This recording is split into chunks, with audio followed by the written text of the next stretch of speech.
After 17 years in the Army, I feel real passionate about the next generation of leader, the next generation of warfighter and soldier.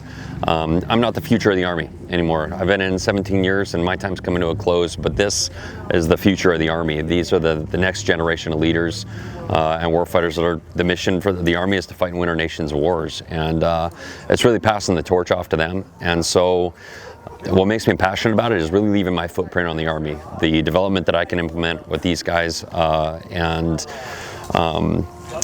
just anything that I can pass off to them and they take forward, and as I create my footprint that way, and leave my legacy on the Army by passing it off to these young men and women. The most rewarding part about being an instructor in this program is seeing young kids that have just come out of high school and they're away from home for the first time, or they're doing, like for a lot of them, this FTX is probably one of the more challenging things they've ever done, and watching them grow and develop from high school graduates into leaders of soldiers, and just the growth and the excitement that I feel for them taking that into the Army and knowing the impact that they're going to have on platoons and companies. I would say, for those that don't know anything about it or are curious about it, if there's any interest in it, do it. It is a life-changing experience, even if you do it for a couple years. Or for those that have no aspirations to do it, but parents or whatever, it's a great opportunity for their kids too.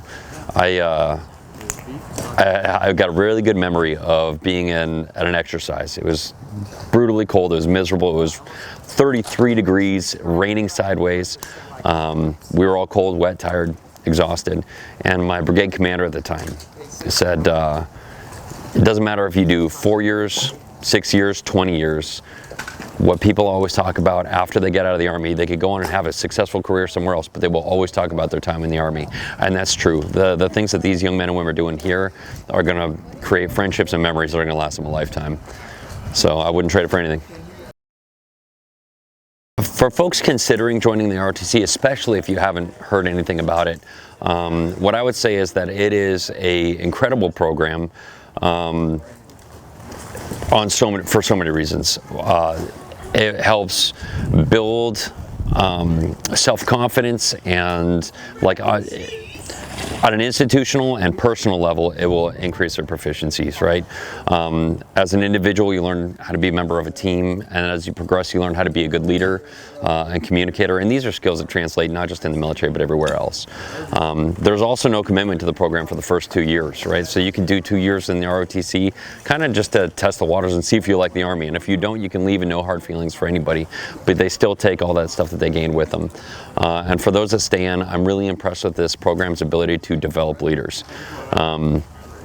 It's not the same pipeline, the enlisted pipeline that I went through, where basic training and you get yelled at all the time, and you focus a lot on tactical proficiency. This program is designed to develop leaders, and the way that we foster and develop the leadership attributes and core competencies really shines, especially in their third year when they go to camp, and you see these young men and women turn into leaders that are going to go on after that, and they're going to lead the soldiers of the next generation. It's a really impressive program.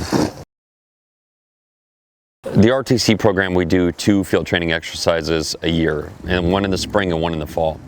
The fall one, right after the beginning of the semester, we've got a lot of brand new students. About half of our program right now are MS1s, our first years. So this being their first exposure towards military training, we're really focused on a lot of basic soldier level tasks and drills.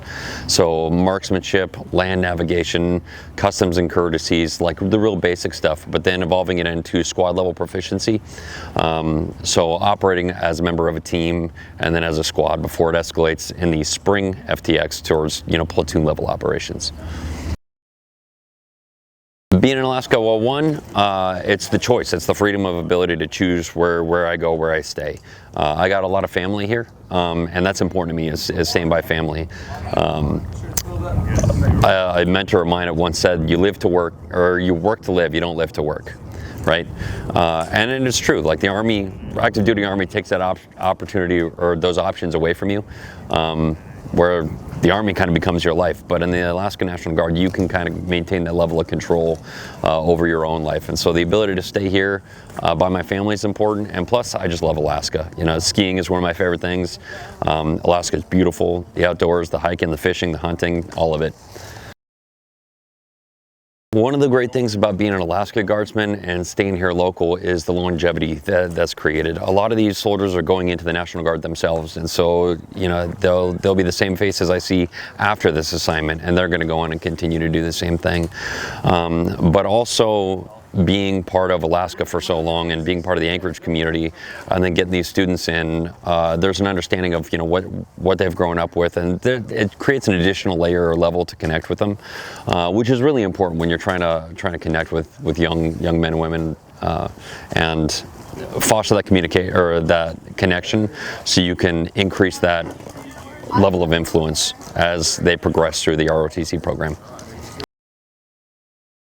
I had a very weird career. I started off in the National Guard. I went active duty for a while, and then I came back to the National Guard because I love Alaska. I want to stay in Alaska, and so yeah, a mixed match of both.